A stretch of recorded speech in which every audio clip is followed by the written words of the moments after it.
Oh, doesn't that look delicious? Well, break an egg with me and let's pour into some toast and fried eggs. Don't see the HP sauce on it, but there we go. Can't have everything. Good morning. Yes, here we go.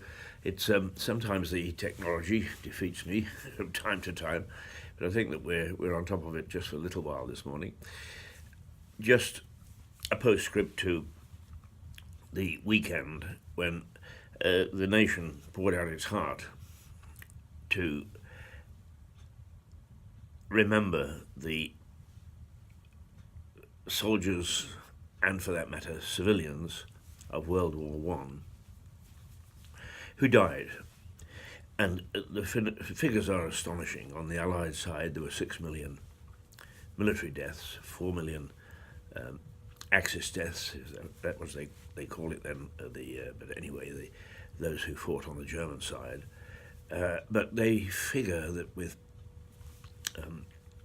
civilians, the flu epidemic that followed, and we were unable to treat people, and with disease that arose, that perhaps up to 34 million people died as a result of that war. And that's an astonishing figure. That's an astonishing figure. Wipe out half a country. And it would have wiped out our country 10 times over. No, not quite, but it would have taken half of our population. Frightening. However, the memorials were superb, and Lewis, there was an extraordinary turnout to watch the wreath-laying ceremony in the centre of the town at the War Memorial, and also Peter Jackson's "They Shall Not Grow Old." I have to get that right because he called it "They Shall Not Grow Old," whereas as I was privileged to read this in church yesterday morning in St. Michael's Church, they shall grow not old is the exact quote. However, perhaps he deliberately altered the title, and let's not be picky. It was it took the nation by storm. It was a superb piece of cinematography and documentary, and it's wonderful. We tried to do our little bit. We're very tiny. We don't have any resources, so I don't hold up any comparisons with those people who've got huge resources in which to do things. We do things to reflect our community here, and we did a little bit of it. And I may say that those who use Facebook from the groups all did a terrific job. All in all, there was a tremendous coverage of everything that happened. Let's hope that we don't have any more war. And since it was the 100th anniversary, and I learned a bit of technology because initially, not thinking carefully when I was mapping out my script, I said 200 years, and then when I looked at it, I thought, that's daft. The unfortunate thing is, I've just discovered that if you do one thing on Facebook and transfer it to YouTube or vice versa, it doesn't save the changes. So there was a terrible mistake. I added 100 years onto our assessment of how long ago the war ended, but not too many people noticed because I think that it wasn't a bad little presentation. Anyway, that's on miradortv.com if you wish to see it. But all in all, now the national outpouring of grief and remembrance is over. It's time for us to look ahead again and to take a look at some of the raw things in our world. My favourite topic of Lewis District Council rears its head again, and probably will later in the week as well. But this morning, a wall is falling down. Some people would say, so what? Well, this particular wall remains from the old priory. And the priory was vandalised enough so that we could only guess on some of the buildings that were there when it was such a domineering force in the town. And how sad that we are prepared to let bits of it go from time to time. And Graham Mayhew, Dr. Graham Mayhew, is fighting hard to get some funds from the council to stop it from falling down. It's in Hams Lane, which is over by the Dripping Pan Football Club, and it's not a fortune, but nothing happened. After he pointed out what was happening, nothing happened.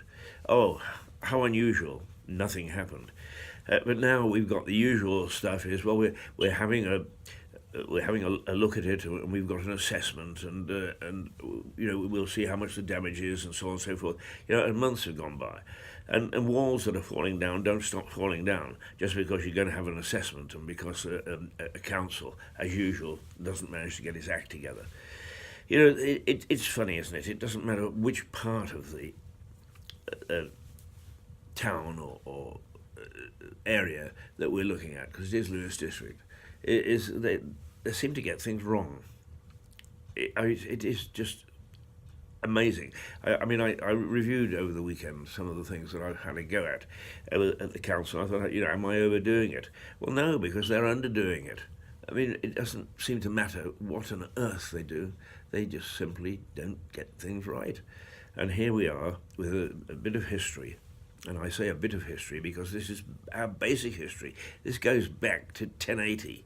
And, okay, so mankind hasn't always worried about history in the meantime, but we do today because we need to know what our roots are. We need to know how we lived, what was the thinking way back then, what are the skills and the technical abilities. And I think that one of the astonishing thing is, despite the best efforts of man to pull down that priory, there are still great chunks of it standing, and it was built in 1081. If nothing else, surely we need examples and to take a look at what people were capable of 1,000 years ago. It's just really quite remarkable that we ignore these things. And I don't understand the thinking behind that bureaucracy. But then again, I don't understand the thinking behind bureaucracy at all.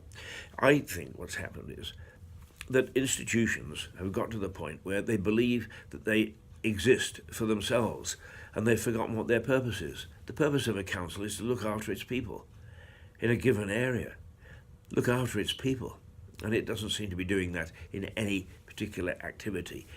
All it does is it seems to churn away inside, turning out pieces of paper, calling itself customer first when nothing can be further from the truth, and generally speaking, gazing into its own ear. I understand that now, because so many people are leaving, that people are doing 10 jobs all at once. Well, not quite, 3 or 4 jobs at once. That's just not good enough. And, I keep on ranting about it, and nothing much changes down there. But I think it's time for the politicians to take a serious look. I can understand, you become a politician, and then you get close to and all the things that you said before you were elected, and then you get to know the people down there, and they're not such bad people. I'm sure they're not individually. And then you take the foot off the accelerator. Well, put the foot back on the accelerator, and let's get some sort of efficiency going down there. It really bothers me that story after story after story here comes up where the electorate, the people that this council is actually sworn to serve, are not being served in the way that they should be, and it's time that changed.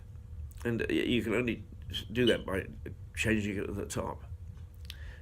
Somebody reminded me that we had a chap called Crawford, the chief executive a few years ago, who was hyper efficient, and in fact I knew him, and he was hyper efficient, and he was very caring too. He understood issues, and you could go into his office and sit down and chat. Well, the larger we get, now that we've got Eastbourne, I haven't a clue whether the chief executive is here or in Eastbourne. And I don't think anybody else has to either, because you can phone and you get through to Eastbourne, and you go phone again and they say, oh no, I'm terribly sorry, I'm in Lewes. I mean, the whole thing is a shambles, a complete utter shambles. And perhaps it's time that we actually said enough is enough.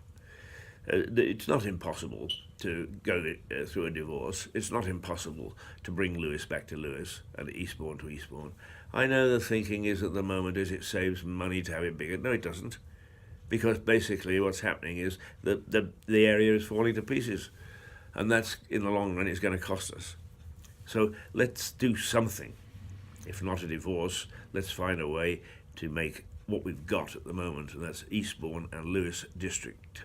Well, I don't know whether you could call it councils, because we've got our own councillors, and they, as far as I'm aware, they don't sit at the same time as the Eastbourne councillors. We've got our own council, we've got our own group of elected officials. What we have got is this ginormous